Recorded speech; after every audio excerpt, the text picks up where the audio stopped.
Welcome to the Future of Field Service podcast. I'm your host, Sarah Nicastro. Today, we are going to be talking about meeting the demands of modern leadership. I think we can all agree that the way we work, the circumstances in which we're working, all of the demands are far different on leaders today than they were 5-10 years ago. And there's a lot of evolution that needs to take place to continue to be effective. Very excited to welcome to today's podcast, James Mylett, who is the Vice President for U.S. Digital Buildings at Schneider Electric. James, welcome to the Future of Field Service podcast. Thanks, appreciate the invite. It's great to see you again. Yeah, James and I first met when I interviewed him for a cover story when I was with Field Technologies. How many years ago do you think that was? It was probably 2003. No, maybe it was 2010. Oh, it was a long time. 2010. It's a long time ago. And I have, stayed in touch with James over the years and watched, his evolution as a leader. And James, I don't want to put you on the spot or make you uncomfortable, but you're somebody that I have a lot of respect for. And when I have talked with people that work with you and for you, they have, resoundingly positive things to say, right? So that tells me you're doing something right. And so, I'm excited to kind of talk with you today about your perspective on leadership and, what it takes and how it's evolved and how you as a leader keep pace with what your team needs. So before we dig into that, tell our listeners a bit more about yourself, your current role, anything you want to share about your leadership journey.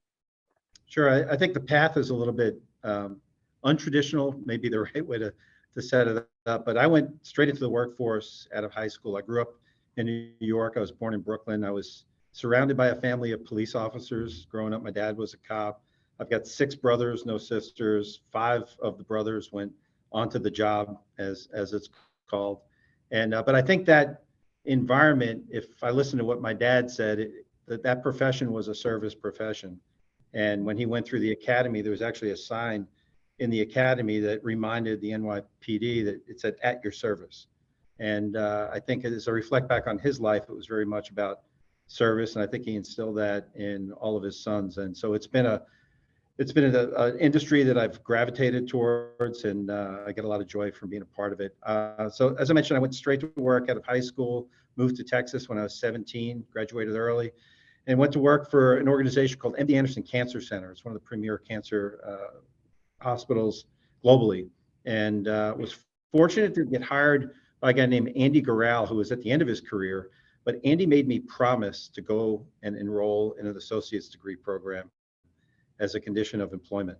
So he put me on this journey of continuous development. And I actually had a chance to track his son down about 2 years ago, because Andy was one of these leaders who was very tough. And I had to imagine he was the same way at home. And I'm not sure his son ever saw that side of Andy. And I was able to share that with him. So it was a special conversation we had. But fast forward, I was a chiller technician for a number of years. I got into sales from there, went into leadership, and I was working for Carrier in Dallas.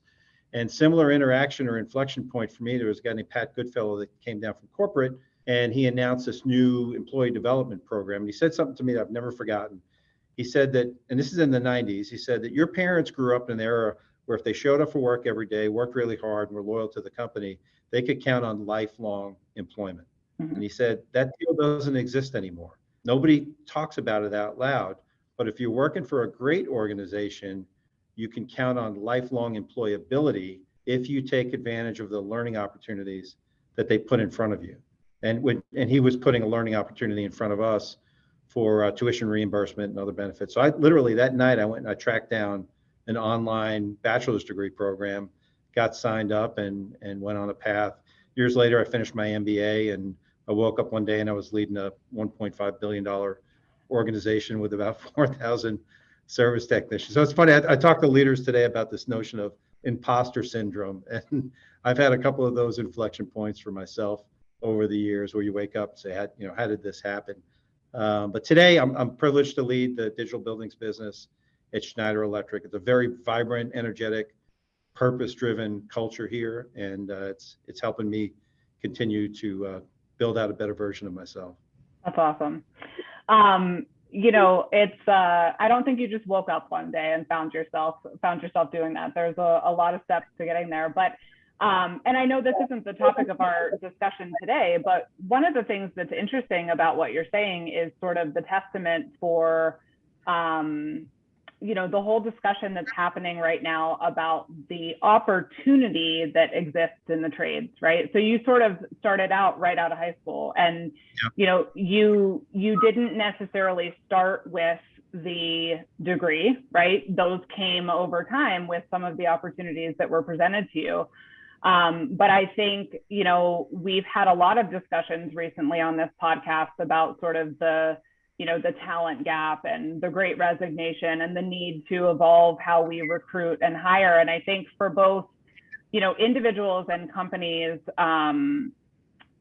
thinking about what are those trajectories, what do they look like? When you take someone that has, started as a technician and now is in the position you're in, and just kind of consider, how that relates to the type of career paths and education opportunities and sources to look for talent, right? So it's really cool that you've had such a satisfying journey, and it continues, right? And I think that's why I'm excited to have you here today talking about leadership. Is in the time I've known you, you've never been someone to just sort of achieve a certain level of success, kick your feet up, and consider it done, right? I mean, you embrace the fact that situations change, people change, needs change, and you as a leader have to continue to adapt. So, again, I've mentioned the fact that we had Karen Hamill on the podcast late last year. She's on your team. We've had other folks that I've had conversations with, and there's a difference. There's an authenticity in how they speak of you. It isn't just a, kind of a passing, oh yeah, James is great. It's a very genuine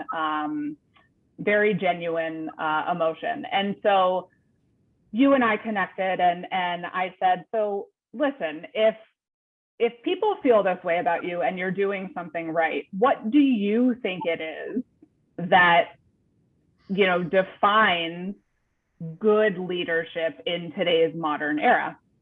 And so we talked about some of those things, and today we're going to go through some of the traits that you sort of identified that you think are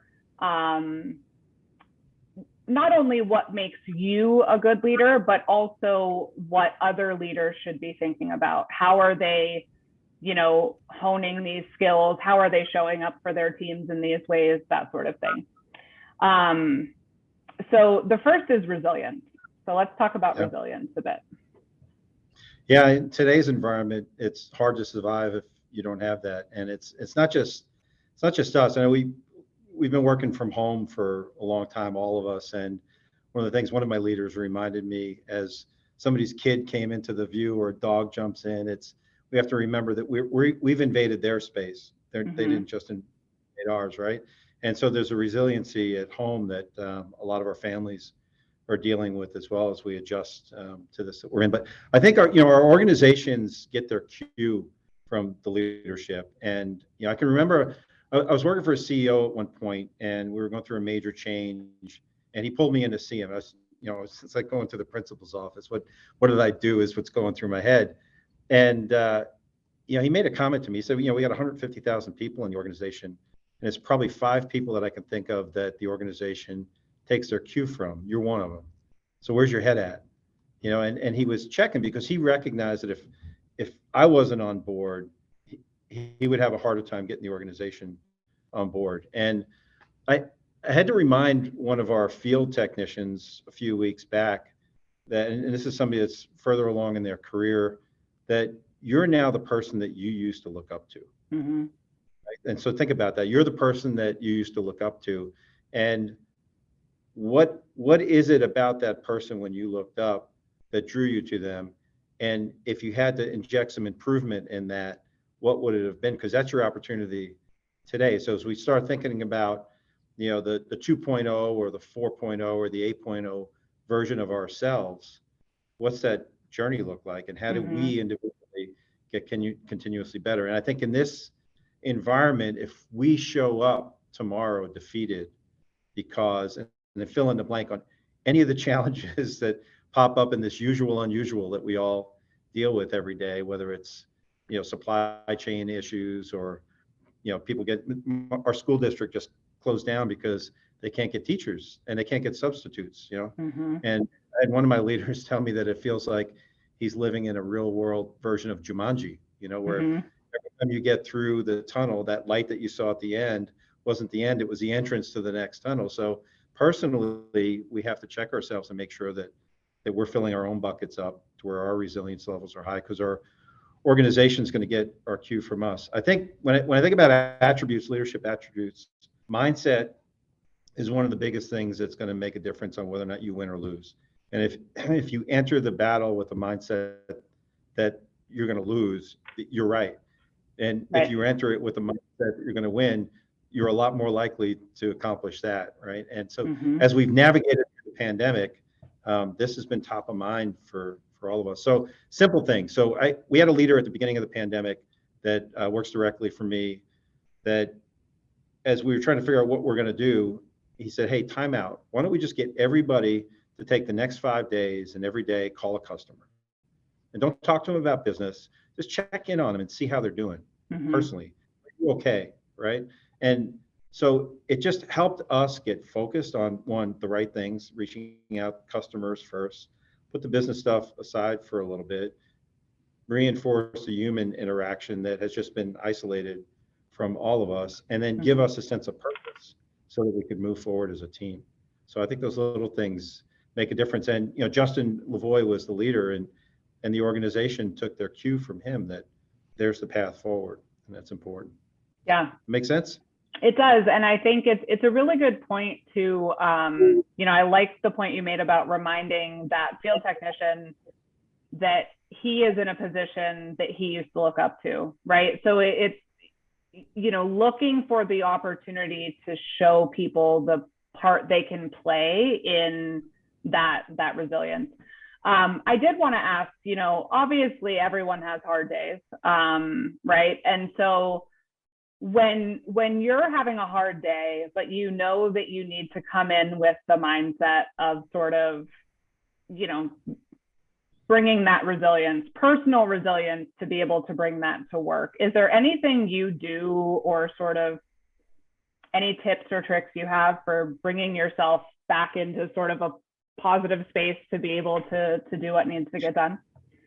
Yeah,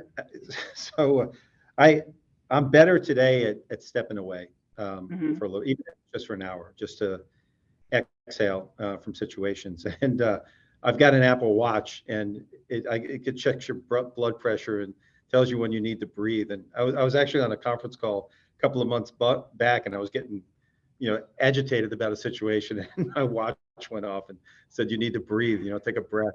So, but I think that's important to decompress there. When I think about areas where I need to improve still, the work-life balance thing has always been a challenge for me, because I genuinely love what I do, and I love in the game and helping teams win and all that. So I stay on a lot more than I should. But what I've learned to do is to not cascade that down to my team. So like, for example, Saturday mornings, I get up early, watch some of the Premier League soccer games. Manchester United's my team. And I'll catch up on email, as I'm doing that. But what I realize is, whether it's because of my title or whatever else, when I send an email out, everybody has to drop what they're doing and respond. So I've gotten in a habit now of just going to offline, and then early Monday morning, I'll turn it back on. I'm not perfect at it.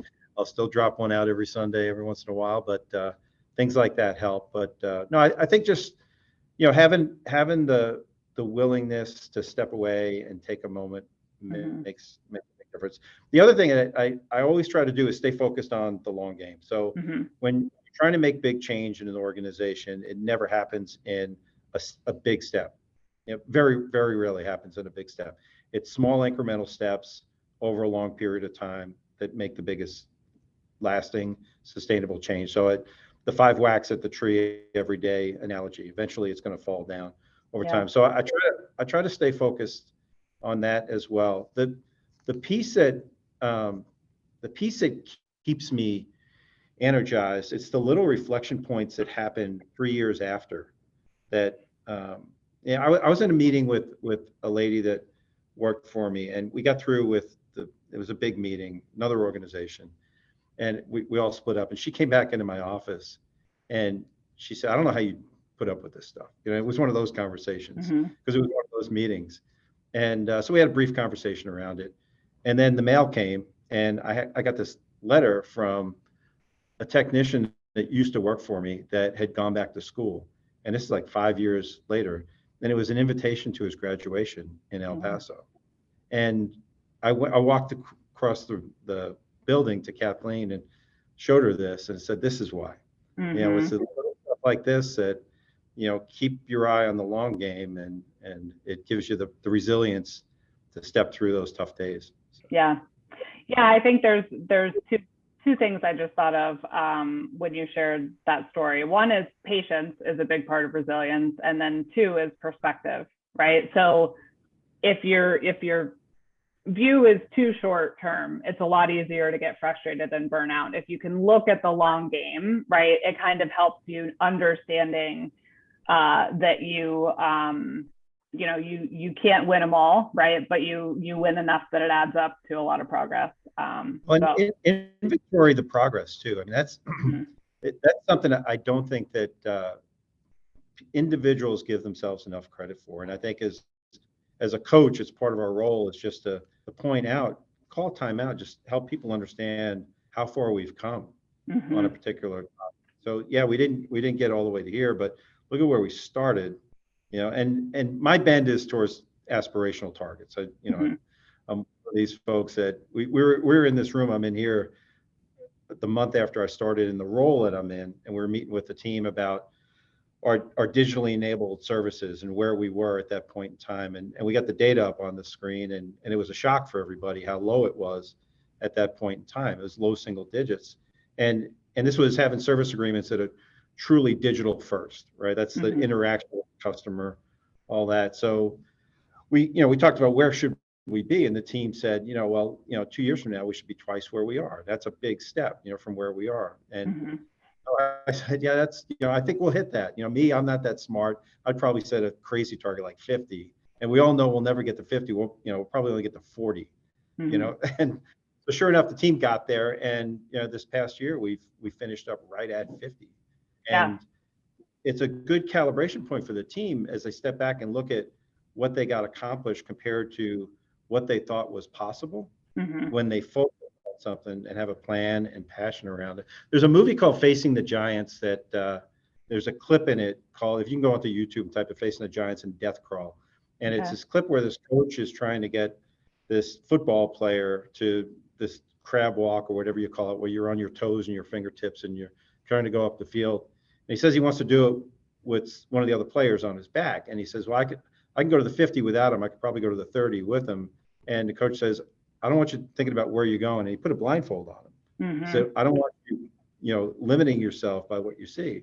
And, he's giving him the aggressive coaching all the way. And he winds up in the end zone because he didn't have the limitations of, what he thought he was capable of doing. The coach saw something in him that he didn't recognize in himself. And it goes back to this notion about, the influence that you have. And that was his comment to the player when he got to the end zone, is that you don't realize the influence you have on all those other players. And if you don't think we're going to win, they won't think we're going to win. And so I think what comes out of our mouth is so critical in terms of setting the tone for the organization. Absolutely. Okay. All right. So the next trait is integrity. So one of the things you said to me when we spoke about this is that the video has to match the audio, right? So integrity is really how you build trust with your team. So talk to me a little bit about integrity. Yeah, there's, we talk, as we talk with leaders about development, we always reflect back on, we tend to reflect back on our successes, but, you get growth out of failures as well. And, failure shouldn't be fatal. The area where it has the potential to be fatal is in integrity. So it's one of these third rails that if you get it wrong, it's bad. There's no good news in that at all. And it comes in a lot of different flavors, but at the core of it, it's how you carry yourself. Are you authentic? Are you trustworthy? Are you someone that people can count on?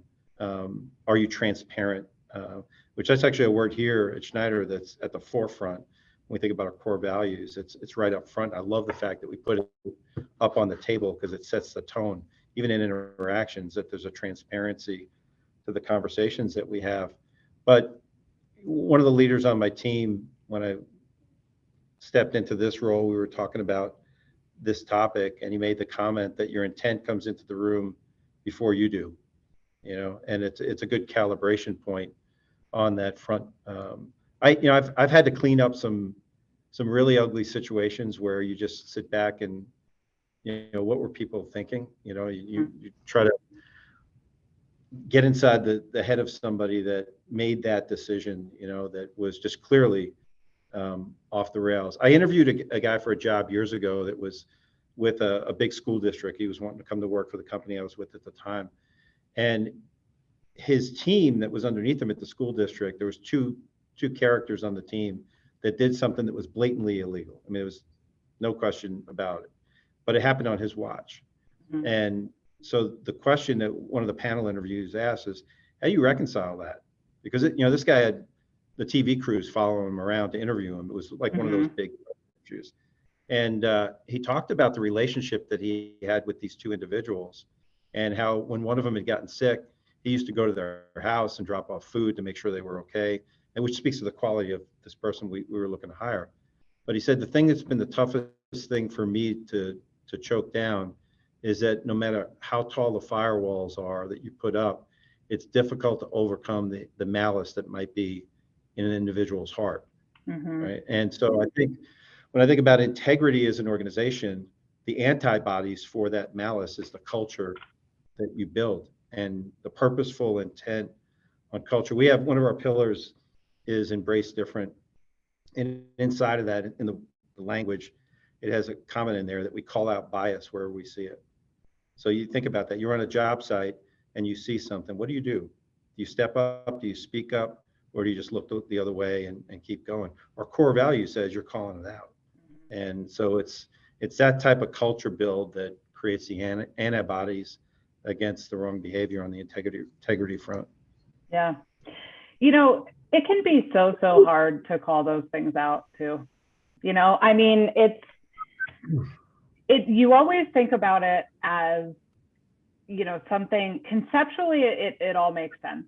I mean, call it out when you see it, right? But I found myself in a position just a week or two ago. I was in a large meeting where, someone said something that just didn't sit right. And it's, and then it's, I don't know, it puts a lot of pressure sometimes on an individual to be the one to speak up if, to your point, the culture doesn't promote doing that, right? Because how will they respond? Or then, I don't know, Now back to the intent comment that I made, I think for me, there's typically smaller things that lead up to the big thing happening, right? And it's our inability to address the smaller things that creates an environment that allows the big things to happen. Typically is what we see. And if we're willing to step in and address the small things, then we can prevent some of that. And as a leader, the feedback I give my team is that when you're in that situation, so let's say I'm in a situation, I'm a leader, and there's somebody else that's a peer of mine that makes a comment, right? And I know that I should give them feedback, but I'm not going to give them feedback because it's really uncomfortable for me to do that, right? So now it's no longer about what's best for that person. It's about me and my feelings here and my level of uncomfortableness. And when you step into these leadership positions, it's no longer about you. It's about everybody on the team. So the comment I share with people is when you make that decision as a leader, it's really one of the most selfish decisions you could make as a leader, because you're doing it for your own reasons, not for Right. what's best for the person or for the team. And it's tough. It's, I've had some really difficult conversations with people that when I walk away from them, there's like this big exhale that I'm so glad I got through that. But typically, not always, but typically when you deliver it the right way and your intent is genuine, the reception is pretty positive and appreciative. Yeah. I think it's also, when you talk about intent, if there's a lot of these things that come up, particularly when you talk about,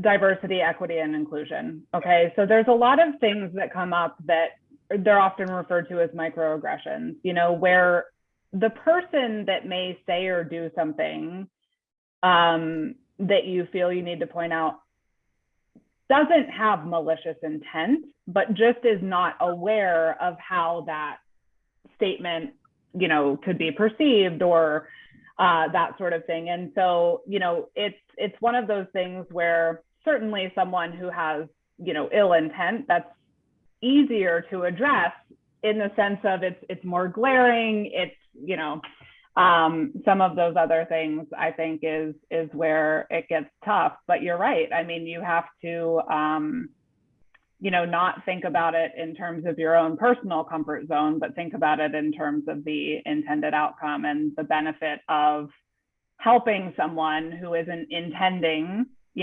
that impact to see, what they're saying or doing. There's a skill set build there too, though. So I think there's a change management model I subscribe to that, one of the pieces in it is skill sets, but there's a failure point for each one of the pillars. So if the skill sets aren't there, the anxiety level goes up. So what we're talking about is a situation where I see it, my anxiety level goes through the roof.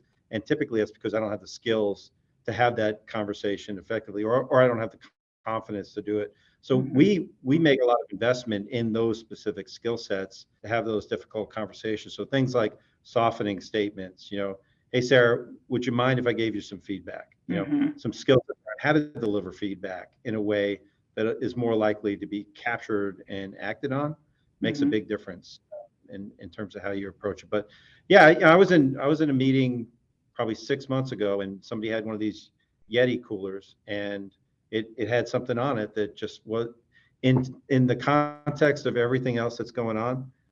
It didn't read right. 5 years ago, it wouldn't even have made a difference. But today, it's people's the visibility, the perspective is different. So there was another leader in the room that this individual worked for, and I was waiting to see how it played out, and it didn't. And so I had a coaching session with the leader afterwards about what I just replayed the game film, and it was an aha moment for the leader. And to that person's credit, they immediately went and had the conversation, and it just wasn't. There was a blind spot is probably the best way to put it. That was made visible, everything took care of itself. And that's the power of the feedback. But the skill sets are important. And I think we underestimate that, especially at the front line, that our frontline leaders have been equipped to have those conversations in a productive way. And if we can't point to the investments we've made in their development, then we shouldn't assume that the skill sets are there. Yeah. So that's a really good point. Okay, the next trait is curiosity and open-mindedness. So which one first? So I think the curious piece of it, there was an article that was written on my father that referred to him as a searcher. And I think that got some of that genealogy inside of me that if I have any career regrets at all, it's just this family pull to be on the job, right? So it was something I didn't pursue. But those genes around problem solving and detective work and all that are just part of who I am. So when I bump into situations, I have a tendency to want to unpack them. I'm very data driven, so I get into analytics and root cause analysis and all that. But today's environment is probably the richest environment for somebody that's wired like me. So it's because it's so rich. with opportunities for transformation. And the speed of transformation is so different today than it's ever been, end stop. And so what I try to do as a leader is immerse myself in situations that allow that opportunity for me to get engaged. So right before we got on this call, I was on a call with a small team.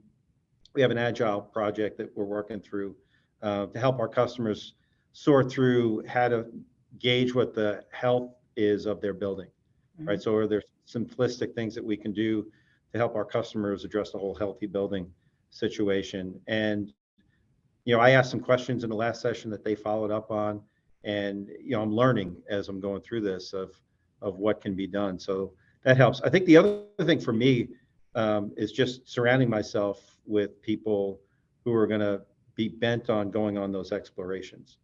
So I've got a young leader on my team that is leading our efforts in the federal space, and he's opening up new doors for us to go explore into. But I think it's important. I had a conversation with this person. I won't name him, but it was one of the original people who wrote the checks to fund Google years ago, right? So I did some consulting work for him, and we were talking about change.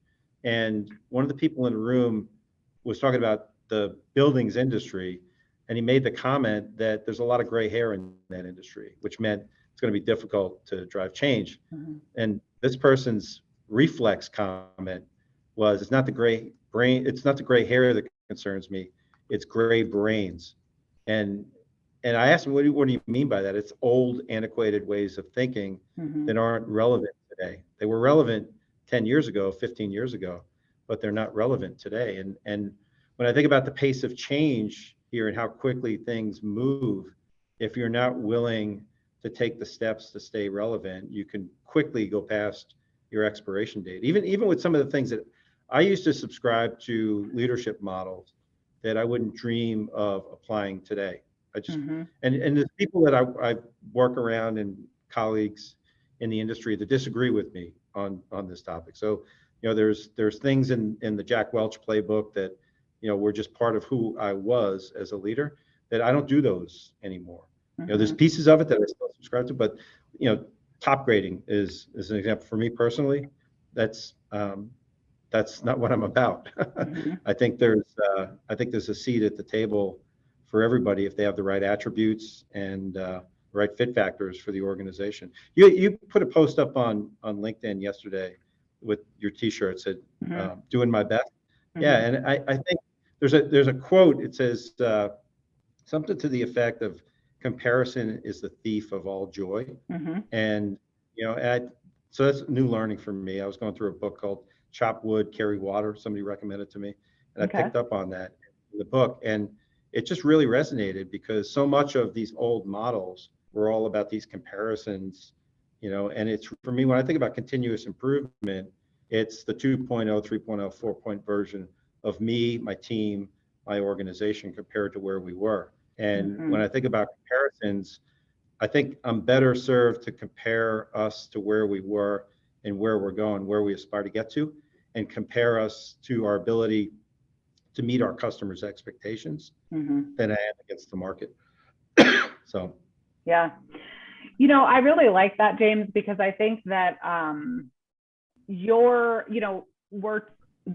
the title of this podcast is about modern leadership, right? And so I think that it's just a really important point to know that you have to be open to recognizing that beliefs you held a year ago or 5 years ago or 10 years ago, you're allowed to change your mind, right? Like, you're allowed to consume new information and change your opinions and adopt different models and think differently. And in fact, not only are you allowed to, but I think it makes you better. I mean, I think that I interview a lot of people on this podcast, and there's the companies that are struggling. It's because the people at the top are very set in more of a, well, this is how we've always done it. This has worked for so long. This is what we know. This is who we are, very rigid mentality. And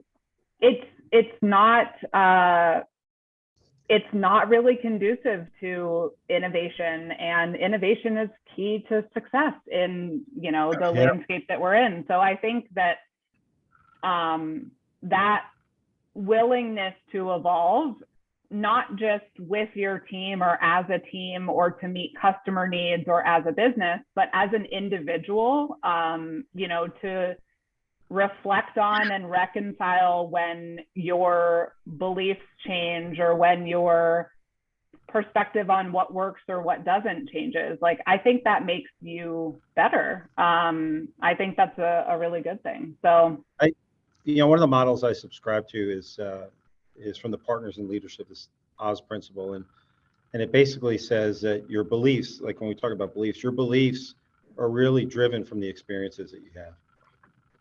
So this curiosity mode gets me in a position where I'm getting different experiences today than I did before. Even on, so we'll go back to the diversity front. You know, when George Floyd was killed, there was this moment, I think, for our country where all of a sudden it was more painful for us to stay the same than it was for us to start changing. And that's, you know, another belief I have is until the pain of staying the same gets greater than the pain of changing, people have a tendency not to change. That moment in time created this pain point for us.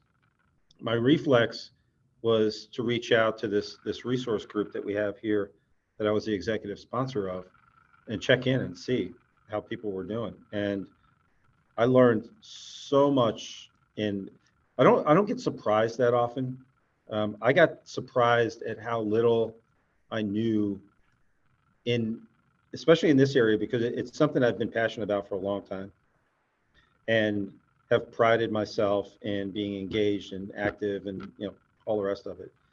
But what happened in the aftermath of his killing, things came up on the table that weren't on the table before. Mm-hmm. And so when you get that direct experience of, you know, being on the camera with somebody and hearing the emotion in their voice as they talk about the experiences that they're having in a modern day suburb, you know, affluent neighborhood, that just floors you. And so my belief system evolved because of that. Mm-hmm. Right. And you can argue about whether or not it should have evolved earlier and all that, but it evolved at that point in time.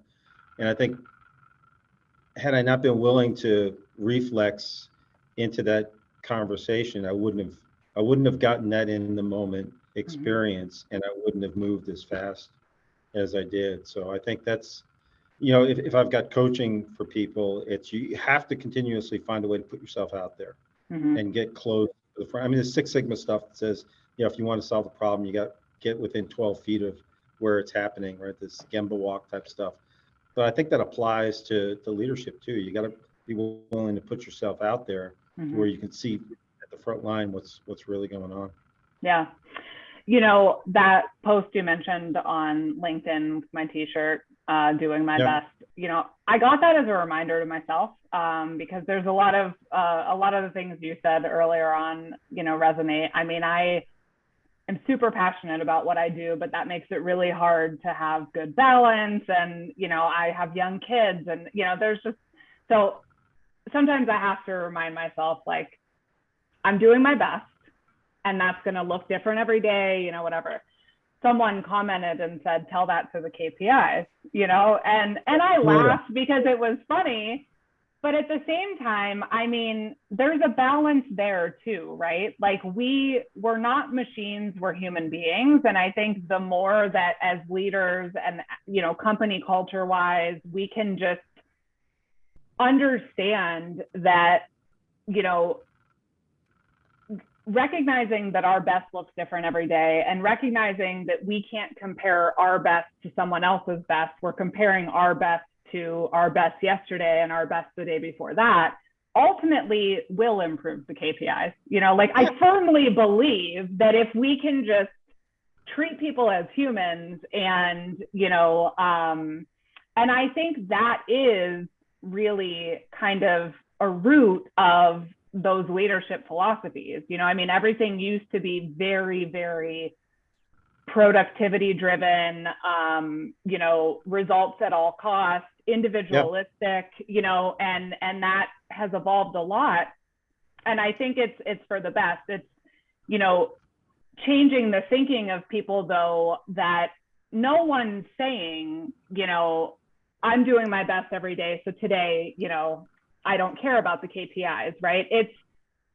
You can do both, right? I mean, you can get results and do so not at the expense of people, but, in giving them the freedom to bring their talents to the team and to work the way that they need to work, right? So yeah. I think so. I'll make another comment that there will be a lot of people who disagree with this, but I think you can be unbelievably driven as an organization while also being kind. Mm-hmm. I don't think they're mutually exclusive. Mm-hmm. I think there's this approach that we take to where you're hard on the role piece of it, but you're soft on the individual piece of it, right? Mm-hmm. And like the whole vaccine thing that's going on, and the mandates from the government and how those things have shifted as we've navigated through that.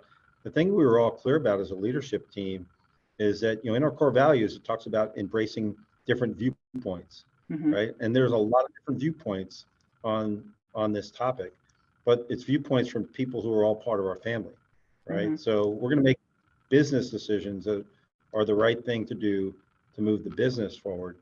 But as we do that, there's no reason why we can't be gracious and kind and and such as we navigate through that. And it's a moving target, right? Mm-hmm. And what expectations are. So the flexibility has been key as well. But yeah, and I think that's changed. And Sarah, I think part of what's changing it is people buy in for their reasons, not ours, right? Mm-hmm. So as we think about attracting the workforce, when we say workforce, what part of the workforce are we looking to attract, Mm-hmm. right? And what are their reasons for buying in? And does the culture that you're purposefully building match up to what they're wanting to buy into?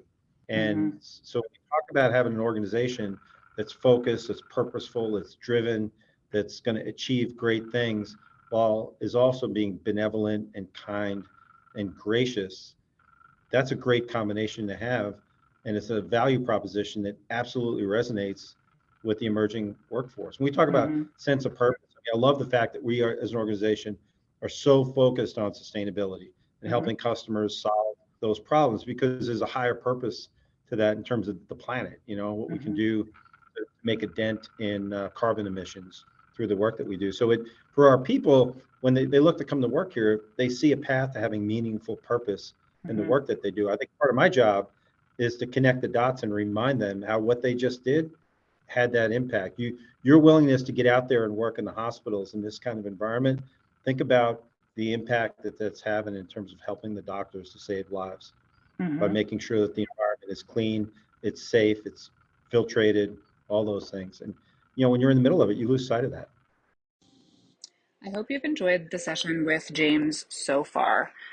Because this was such a extensive chat, we are going to split this into a two-part episode. So stay tuned for part 2 of Meeting the Demands of Modern Leadership with James Mylett, coming soon. In the meantime, you can find more by visiting us at futureoffieldservice.com. You can also find us on LinkedIn as well as Twitter at The Future of FS. The Future of Field Service podcast is published in partnership with IFS. You can learn more at ifs.com. As always, thank you for listening.